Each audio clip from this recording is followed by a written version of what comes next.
να κάνει το μάγκα και να λέει. Εγώ αυτά δίνω. Του Κοσκοτέλη. Ναι. Δεν πήγε σε κανένα βουλίο όπως πήγε ο Σαββίδης να κάνει το μάγκα και να πει εγώ αυτά δίνω. Που κανονικά πρέπει να τον μαζέψουνε εκείνη την ώρα. Μέσα στο ελληνικό κοινοβούλιο μαγκές. Και εγώ αυτά δίνω και άμα τα θέλετε και άμα το θέλετε. Πήγαινε εκεί πέρα που ήσουν ο Ιβανίσεβιτς που έγινες και Σαββίδης. Πήγαινε εκεί πέρα τώρα. Τι έγινε τώρα με το εμπάργκο. Με το εμπάργκο ρε Παύλουτε τι έγινε τώρα με τη Ρωσία.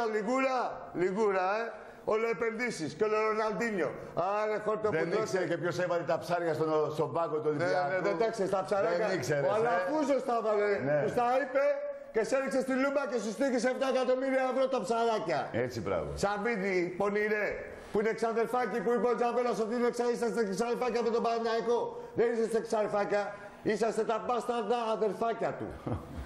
Αυτό είσαστε, δεν είσαστε ξαδερφάκια, τα μπάσταρδα αδερφάκια του. Κάτι μούλικα, έτσι σαν κάτι μούλικα σας έχουνε.